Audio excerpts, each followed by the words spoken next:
Major funding for KPBS Evening Edition has been made possible in part by Bill Howe Family of Companies, providing San Diego with plumbing, heating and air, restoration, flood and remodeling services for over 40 years. Call 1-800-BILL-HOWE or visit billhowe.com. And by the Conrad Prebys Foundation, Darlene Marcos Shiley, and by the following.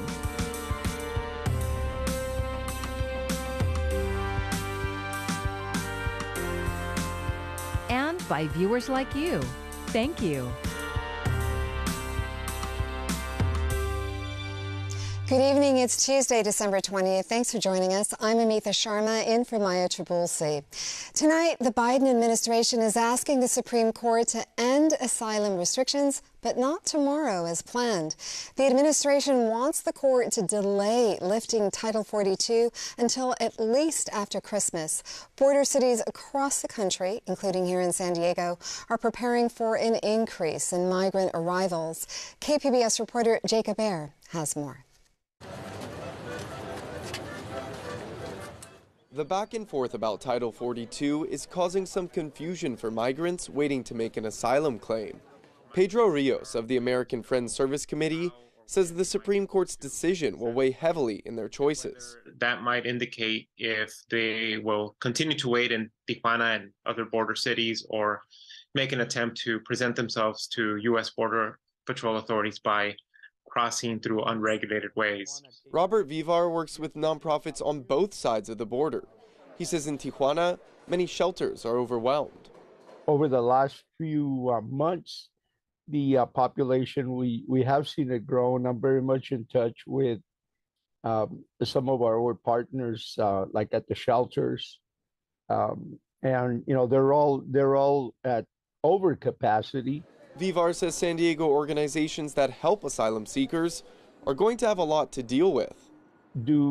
Are our partners, our folks like JFS and Catholic Charities will have the capacity to assist them, and not only the capacity but the funding also. Neither Catholic Charities nor Jewish Family Services were available to talk to us today, but JFS sent us a statement saying their Rapid Response Network continues to prepare for the lifting of Title 42. Customs and Border Protection was also unavailable for comment, but they referred us to tweets by the Department of Homeland Security's Assistant Secretary of Public Affairs, Marcia Espinoza, which said Title 42 remains in effect and those who try to enter the country unlawfully will be expelled to Mexico. Espinoza also tweeted that DHS will continue preparations to manage the border when the Title 42 public health order lifts. Jacob Ayer, KPBS News. A major San Diego nonprofit has been hit with a lawsuit alleging racism and gender discrimination. KPBS Metro reporter Andrew Bowen has more. The San Diego Workforce Partnership is a quasi-governmental nonprofit that administers workforce training and job placement programs. Tabitha Gaines is a former HR employee who's Black. She says in her lawsuit she tried to flag potential discrimination taking place at the agency. She says CEO Peter Kallstrom retaliated with, quote, relentless micromanagement, taking away certain job duties and giving her no choice but to resign, which she did last June. Gaines' attorney says that's called constructive termination, and it's illegal. An employer cannot make work so intolerable for an employee such that the employee is forced to quit and say, hey, I didn't terminate that employee. They quit on their own volition. So California recognizes constructive termination when an employee feels that he or she can no longer continue on with an employer due to the working condition. The Workforce Partnership told KPBS it is aware of the complaint, but cannot comment on any of its claims. Andrew Bowen, KPBS News. As we enter the holidays, we're also into the season of respiratory infections, but there is a new way to fight one of the biggest ones, COVID-19. KPBS SciTech reporter Thomas Fudge tells us about nasal vaccines. Booster shots do a very good job of preventing severe cases of COVID. Dr. Eric Topol is director of the Scripps Research Translational Institute. He told KPBS keeping up with the latest boosters reduces the chance of elderly people being hospitalized by 80%. But booster shots don't do much to prevent infections. He says, yes, masking does help with that. They're not perfect by any means, and there's reluctance to use them. Particularly, it's hard to use them. If you're a holiday gathering and you're having a meal or a party, I mean, it's hard to wear a mask throughout all that, of course. So we need something more than masks. And there's only one other thing we can do. He says nasal vaccines are, pardon the pun, our best shot to block infections. Those spray vaccines are effective in the very place where virus-laden aerosols enter the body. They're already being used in India and China. I'm confident we will have nasal vaccines that work. The only question is, do they work for a few months or is it longer? They should work against all of the variants. This is something that would be very exciting in the ability to start to block infections and the whole chain of transmission. Topol says he hopes to see some news from health officials about nasal spray availability in the weeks ahead. Meanwhile, he says San Diego is going through its worst flu season in many years. The good news, this year's flu vaccine, which targets 4 different strains, is providing some good protection. People just need to get the shot. Thomas Fudge, KPBS News. Feeding San Diego hosted another special holiday food distribution today, this time at Southwestern College. While we've seen many of these big events since the pandemic, KPBS reporter Melissa May tells us no one expected the need to last this long. For almost 2 years, Feeding San Diego has been hosting large-scale drive-through food distributions. They were started to help families during the pandemic. These were never really even intended to be permanent. This was a, emergency response for all of the families that were struggling. But because of inflation, because of the rise of cost of nearly everything, we just aren't seeing the lines go down. Carissa Casares is the Senior Communications Manager for Feeding San Diego. It's very emotional to see all of these cars here today. It's not lost on our organization. It's just been a really hard year. It's been hard to see things not necessarily getting better for people. Sometimes we don't have food, but with Feeding San Diego, it's been a blessing to come and get some. We're very grateful because it helps a lot to our family for this, especially this coming Christmas. 65 volunteers helped make this food distribution run, including Mary Lou Ramirez, who knows the importance of food during the holidays. It's part of the tradition of the holidays, and I think that as a mom, providing a holiday meal for my family is very important, and I feel very pleased that I can do it. And I'm sure all the moms and dads that are in line, the grandmas that are preparing the meals, are so grateful. Families received about 40 pounds of food, including some holiday staples. We have sweet potatoes, so hopefully, people can make some of those famous sweet potato holiday dishes. And we also have in some of our dry goods boxes like stuffing mix, cranberry sauce, canned green beans, and we have frozen chicken here. So it's things that people want and need. Feeding San Diego was prepared to serve 2,000 families, and a total of 1,700 families were given nutritious food. To have a full fridge, to have food in your pantry, that's a feeling of comfort that, it can only really be provided by food, just to have that sense of security. All right, you're all set. Melissa May, KPBS News. The San Diego Blood Bank is making an urgent call for donors as supplies run dangerously low. The blood bank says it is almost out of special kits used to collect double reds. That's essentially 2 units of donated blood in one appointment. Additional donors are needed to fill the gap. You must be at least 17 years old, weigh at least 114 pounds, and be in good health. You can schedule online at sandiegobloodbank.org or call the number on your screen. The outbreak of respiratory viruses affecting kids across the country has caused a run on some children's medicines. As a result, 2 of the largest pharmacy chains will limit purchases.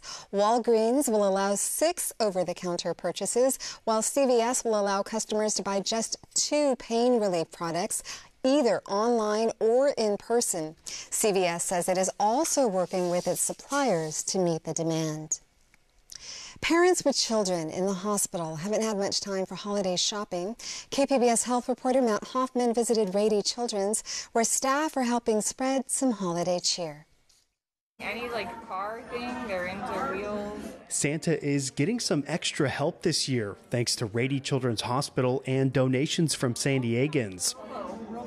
Okay, yeah, we'll do those. Temecula resident Kimberly Murphy has had her hands full after her 3 boys recently came down with the respiratory virus RSV. I can't believe Christmas is in 5 days. It's been a bit of a whirlwind, so not quite prepared. That's why this Rady's Toy and Book event is so critical. Murphy's been focused on her boys, especially 2-week-old Trey, who spent the last few days in the hospital on oxygen.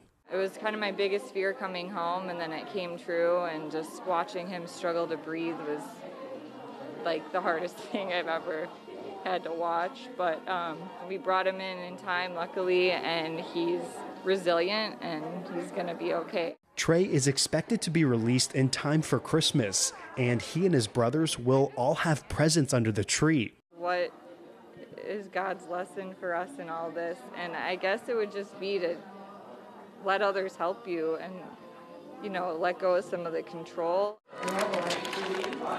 Volunteers and Rady staff are even helping Old St. Nick with wrapping gifts.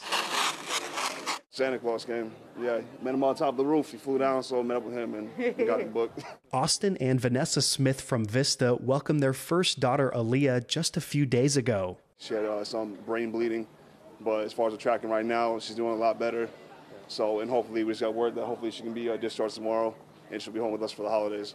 We don't want to give too much away, but Santa is definitely taking care of Aaliyah this year. While this time is certainly stressful, it's hard to hide the excitement of being first-time parents. It still feels unreal. Hasn't lovable. Yeah. It's very, I don't know how to explain it. It's amazing. It's like an attachment feeling already. For many kids, these presents are coming directly from Santa himself. Sometimes these gifts are given today, and sometimes these gifts are given on the holiday that they celebrate. They may be from Santa. They also may be from the parent, and we're just so glad that we are able to do this thanks to donations. Around 300 kids are hospitalized at Rady's, and all of their parents were offered Santa's help this holiday season. Matt Hoffman, KPBS News. There's a good chance that many of us traveling for the holidays through some of the nation's busiest airports will have our faces scanned. That's because TSA is expanding its facial recognition pilot program. But as Pete Muntean reports, it's already getting a lot of pushback. It is the new technology facing travelers as they fly for the holidays. The Transportation Security Administration is now scanning your face at select airport checkpoints, all part of a growing test with passengers as the subjects. I think it's a great idea. I'm absolutely tech forward. We're already using it for our phones consistently. I mean, just about everybody's doing it. The TSA started this small pilot program at the peak of the pandemic, but now the agency's trial is expanding to more than a dozen different airports. The latest additions are among the nation's busiest: Denver, Las Vegas, Dallas-Fort Worth, and Atlanta. TSA Administrator David Pekoski says the goal is evaluating the efficiency of this technology before committing to a nationwide rollout. We're assessing how the technology works, and we're assessing its accuracy, we're assessing its impact on passengers. Here's how this works. Walk up to the machine, put your ID in the reader, and that photo is matched with what the camera sees live. The response has been universally very positive. More effective, speedier, more convenient for passengers are the things that I hear. Quite frankly, it's not doing anything to help the public. The urgent need for greater transparency. Albert Fox-Kahn of the nonprofit Security Technology Oversight Project says this could be the largest federal use of facial data ever. This technology is going to screw it up, and people are going to end up being detained by TSA. They're going to be faced with even more surveillance and more invasions of their privacy just because an algorithm gets it wrong. The algorithm actually is so far proven in our assessment to get it right more than the human gets it right. The TSA insists it is committed to passenger privacy, immediately destroying most images and securing data from cyber attacks. Signs in security lines show you when you're about to be a part of this test. You can even opt out and have an agent confirm your ID manually. I prefer a person right now. There has to be some kind of parameter in terms of privacy. I don't think TSA has made the case that this is the system that is the best use of resources to protect the American public. More than 20 state and local governments have implemented some sort of restriction on using facial recognition technology. The TSA says that will not impact its pilot program as it looks toward an in-your-face approach to safety. What I hope in the long run is that we're able to embed more and more advanced technology in our screening process. Airlines want travelers to consider rebooking their Christmas trips ahead of some nasty winter weather. A potential blizzard is forecast to hit Chicago and the Midwest on peak holiday travel days. Several airlines have posted travel waivers for those flying to, from, or through many U.S. airports on certain dates. You can check your airline's website for details. Now we have some warmth to talk about. That gradual warming trend will continue, and talk about some very, very warm air. That's going to be peaking here over the holiday weekend. We'll stay dry. Could see some high cloudiness rolling in as we work our way into Thursday and Thursday night. Another area of low pressure will be moving ashore well to the north. Let's talk about those temperatures for tonight. San Diego County down to 42 in San Diego, 37 Oceanside, Borrego Springs 30, Mount Laguna at 31. A dry day shaping up as we venture our way into Wednesday. There's some of your storminess off toward the north, and we'll see a continuation of that as we work our way ahead into Thursday. Temperatures continue to notch their way up just a bit. Now we're climbing up to 72 in Ramona, Chula Vista at 67, Mount Laguna. Even over the higher terrain on the doorstep of 60 degrees and continued dry as we work our way into Thursday. There's the cold air out to the north and to the east. But let's talk about traveling here. If you have travel plans, we're in good shape Friday all throughout the Southwest.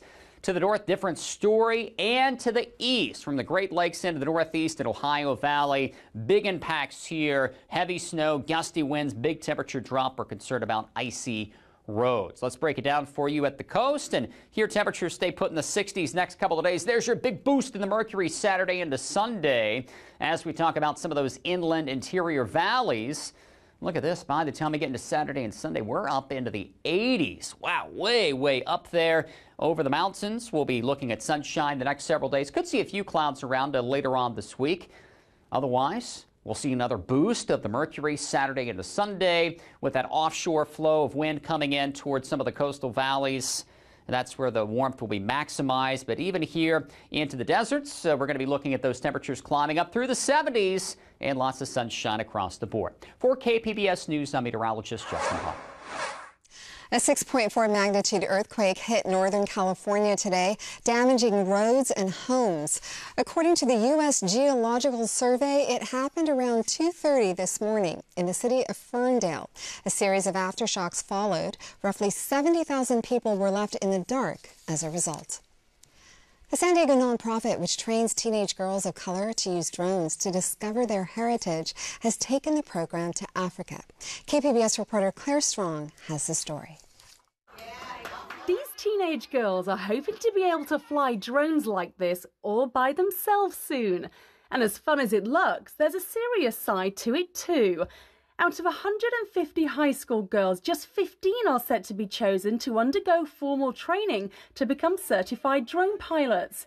They'll be using their new expertise to help trace the transatlantic slave trade between the UK, Africa and the US, as part of a program by San Diego nonprofit Our Genetic Legacy. And what they do is map areas that are significant in BIPOC history and then use those images to create exhibits to be able to tell the stories of the people that lived in those areas or contributed to those areas, to show people of color as contributors to American history as people with names versus as tools, the way they are commonly portrayed. As part of the year-long course, the girls will also be trained in LiDAR and mapping technology, which will help them follow hard-to-reach places along the route. The drone images will then be used to create digital exhibits for the first Black, Indigenous, People of Color virtual museum. And in addition to discovering more about their own heritage, the girls hope their newfound drone skills will lead to life-changing career opportunities. The impact on women in STEAM is universal. It's not a problem that we have just here in the States in terms of access to the resources and the training.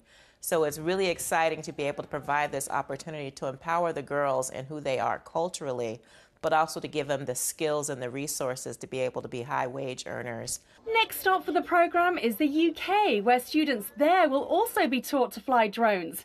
Their quest to discover how the British Empire and the transatlantic slave trade shape their lives today. Claire Strong, KPBS News.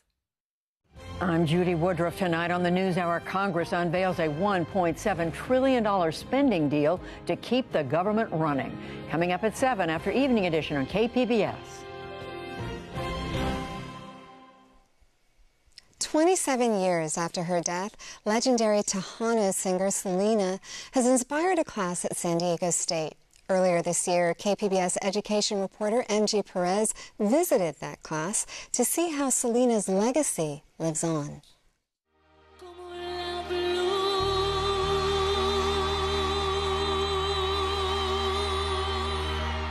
I heard a song on the radio, and I really fell in love with the song, Como la Flor. Georgette is a drag queen created by this young man, born Jorge Noe Ledesma in a small town just north of Mexico City. Georgette sits at her kitchen table with a powder puff and makeup, preparing to become her alter ego, Selena, the Tejano superstar who died tragically, but helped a confused 10-year-old Mexican boy live and find his true identity. I had a lot of bullying when I was a kid because of who I am, but I feel great and I love what I do. That's the main thing.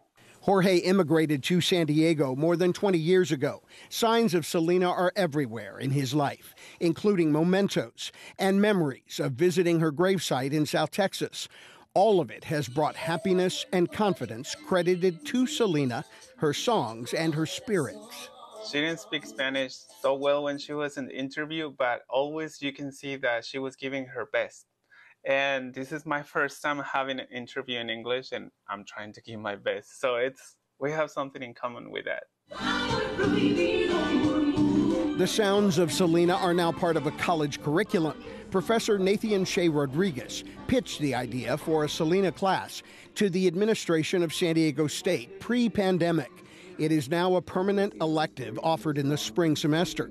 Dr. Nate, as students call him, is a fan and fellow Texan who grew up with a heavy influence from the Tejano singer. He built the class syllabus with 16 weeks of learning modules that use Selena as a bridge to Latino culture, media representation, and personal identity.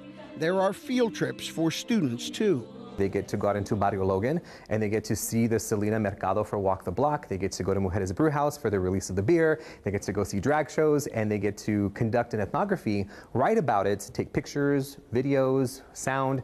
An ethnography is the study of people in their own environment, which includes the LGBTQ community. The next 2 weeks of class are focused on learning that goes boldly down the rainbow road. Selena is a huge inspiration to the queer community. Tons of drag queens will impersonate her. A lot of queer people, such as myself, find meaning in her music. And so we're going to learn about how we can queer not just Selena's music, but the Latinx culture.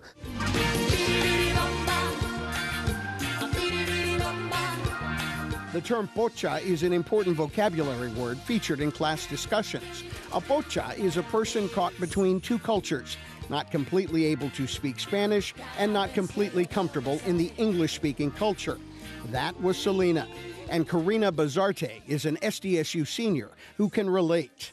Karina's Mexican parents thought they helped her by taking her from the barrio and enrolling her in schools with mostly white students.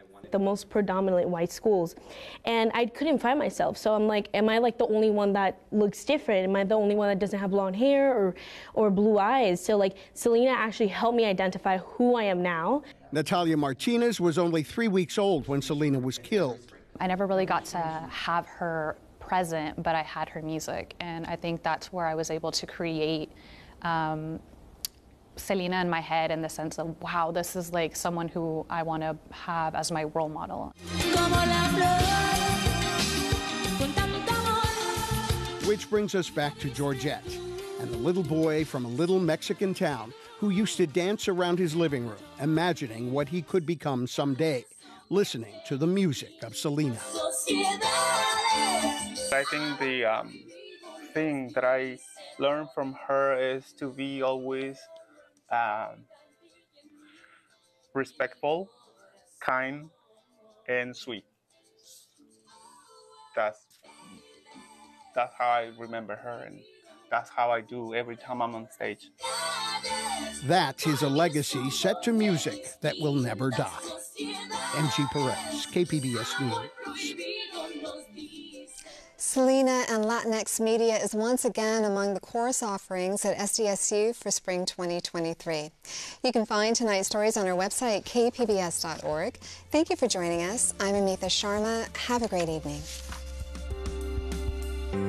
Major funding for KPBS Evening Edition has been made possible in part by Bill Howe Family of Companies, providing San Diego with plumbing, heating and air, restoration, flood and remodeling services for over 40 years. Call 1-800-BILL-HOWE or visit billhowe.com.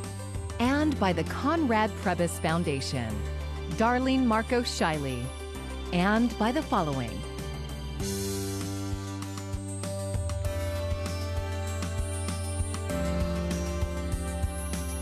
and by viewers like you. Thank you.